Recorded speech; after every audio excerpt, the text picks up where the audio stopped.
Time. Some wish to have it sped up, others wish to slow it down. One thing for certain in our lives, time will always be a factor. When it comes to thinking of how time alters and changes us, nothing shows this more than aging. Some of us try to hide the wrinkles, hair color, or lack thereof of any follicles. Me personally, I've always thought if I kept moving, age might just pass me by. Unfortunately, that has not been the case. Over the last 20 years, I have produced 17 documentary films. I've been extremely fortunate to be inspired and be surrounded by such amazing people to help me with my creative journey. One common denominator in all of my film works is a character named JR Roc. JR Roc is a rough, tough, no-nonsense pro wrestler from the mountains of Appalachia. Known for making children cry, whipping his opponents with a leather strap, and being an all-around tough guy. A fiend to many, JR Roc has always been my friend. I first met JR when we were college students back in the early 2000s. JR was working on a Bachelor's of Arts degree by day and wrestling by night. We shared a class together, and after talking during a group project, we learned of each other's mutual love of old school pro wrestling. We were both from rural Appalachia and first-generation college students, and one conversation turned into many as JR and I started a long, arduous journey of friendship and creative partnership. JR was featured in the second film I ever produced, Fire in the Mountains. The film dealt with, of course, Appalachian small-town pro wrestling and featured JR as the lead villain and heel. The film won the 2010 Best Short at the Appalachian Film Festival and was featured at that year's Hot Springs Documentary Film Festival in Hot Springs, Arkansas. I then featured JR in my next two films, Zen Furnace and Junker's Lament. A constant standard for so many years, JR and I drifted apart as he moved to Florida for work, and I moved on to teach digital media and documentary at Morehead State University. In the summer of 2022, I was working on a new film about the life in the creative arts during the COVID-19 pandemic. I decided to reach out to JR and see if he was still wrestling. To my surprise, he was and had moved back to Kentucky.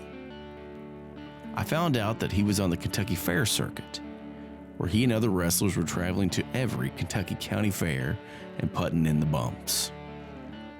I caught up with JR and he never missed a beat, still making people yell and scream. After the match, JR told me he wanted to share some personal information with me. His body had taken too many hits, and he had decided to retire from active pro wrestling. He asked me to come along and document his farewell match. How could I say no? My longtime muse and friend was closing out his time in the squared circle, and I knew I needed to tell this story.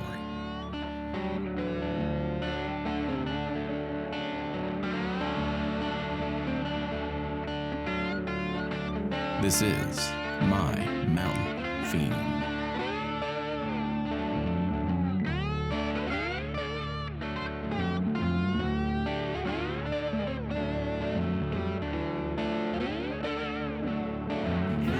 Heavyweight Championship. Saturday, April 25th in Williamsburg, Kentucky. Zodiac versus JR Roc. With no time limit and no disqualification. Also featuring one night King of Kentucky tournament. Don't miss the excitement at HCW Championship Wrestling this Saturday night at 8 p.m. at the National Guard Armory in Williamsburg. All seats $8. But if we were to stand here, I could tell you JR Roc stories all day long because we've got many of them. From Harlan, we've been in Virginia, Tennessee, we've been all over the country together. And, JR Roc, I met him many years ago, and right off the bat, we clicked. So when I started the Diamond Cartel, he was a great candidate for that. So he and I wrestled as the Diamond Cartel for years. Because again, we've done a lot of great things. As I was telling you, we put a guy through his own windshield. I mean, we beat a lot of people up. I go to the stores here, I get recognized. I go to stores in Kroger or Lexington, people, oh, yeah, you wrestle, don't you? Yeah, I get recognized. I did a show in Owensboro a few years ago. That's like 2.5, 3 hour drive from here. So I get there, and there's some people from the local wrestling scene here. They live in Nicholasville. I was like, what are you guys doing here? We saw you on the flyer, so we drove down from Nicholasville. My name is JR Roc. We are at my home in Frankfort, Kentucky. And tonight is the big night, JR Roc Retirement Tour. Well, when I take time off from wrestling, my knee hurts, my ankle hurts, my back hurts, my hip hurts, my shoulder hurts, my neck hurts. It all hurts. The longer I go, the more it's gonna hurt. And it's not that I'm retiring because I'm not getting bookings. I'm retiring because I just want to save the body for the family. I was a fan growing up, all through elementary school and high school. Me and a bunch of my buddies started doing backyard wrestling my junior and senior year of high school. And one of those guys' mom worked with the late gentleman Jim Chadwick, who did independent wrestling in Mount Sterling. So she talked to him, and he said, send the boys on over if they really want to be in the business, and I'll get them in the door. And he took us and introduced us to the late Danny Fargo, and that's where it started. I'm definitely ready to wrap it up. I'm not anxious or nervous. Out of the 23 years I've been doing this, I've been tagging with or feuding with the guy I'm wrestling tonight for 17 of those years. So we know each other inside and out. That's probably, if not 1,000, close to it or more. Do you have one particular favorite wrestling memory? One particular favorite wrestling memory. I feuded with Zodiac a long time, and then when we became a tag team for the first time, that sticks in my mind. The first company that I helped promote as a partner for was a big step. Just my first wrestling match ever is a big memory because I graduated from high school in June. My first wrestling match was in August in my high school in my hometown. Since 2010, it's been pretty steady. I've been doing weeklies all over the place.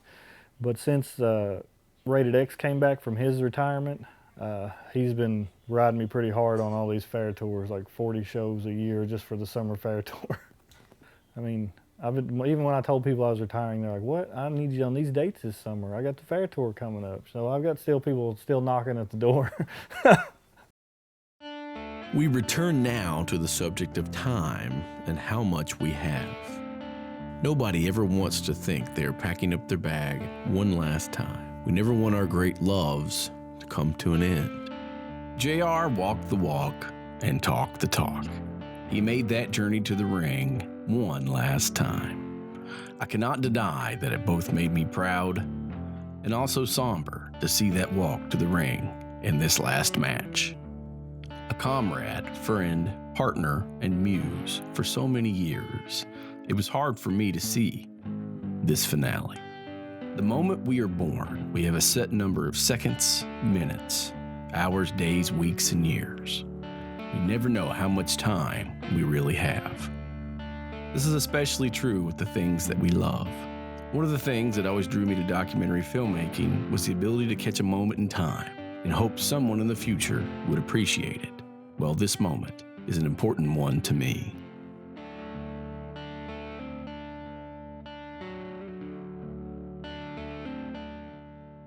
In the end, to honor the age-old tradition of the wrestling business, JR lost his final match. A career of over 20 years summed up by jeers and the booing of fans. As I watched this close to the match, I was proud of my friend. I was proud of him for following his dream. And even though people said he would never make it, he tried and accomplished what he set out to do. We all hope to be remembered. We all hope that we make an impact.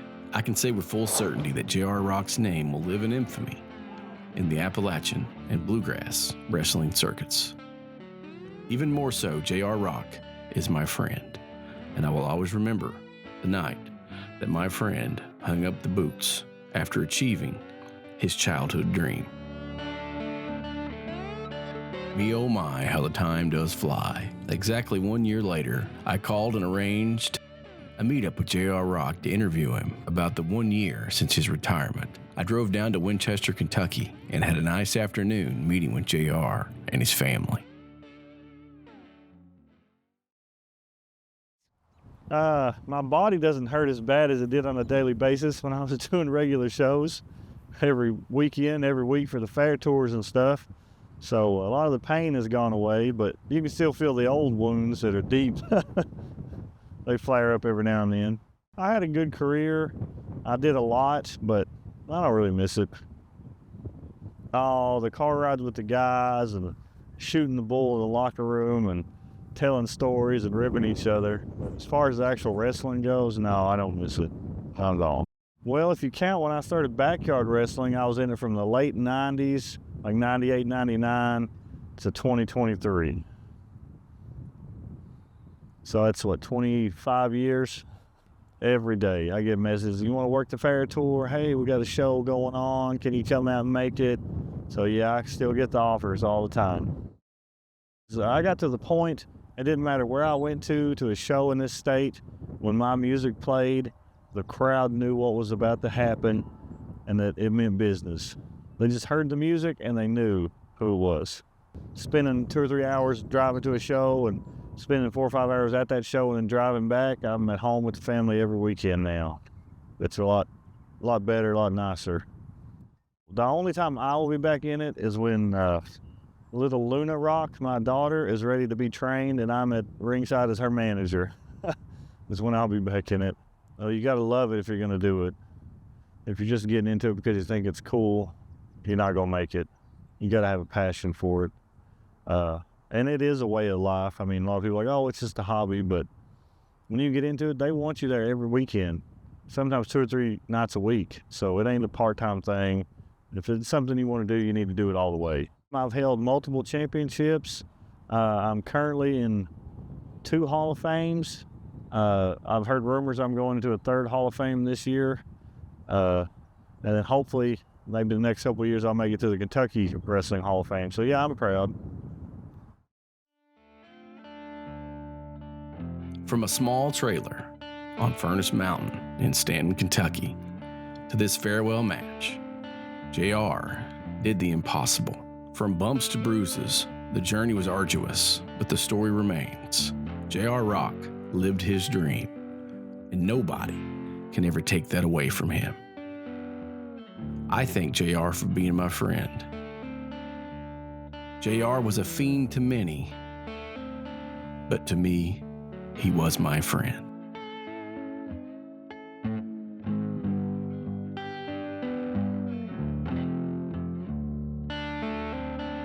All you should know what's out there in TV land, JR Roc telling you, this is my goodbye. I'm not going to be in the ring anymore. Coming to bring down the beat down to you and everybody you know.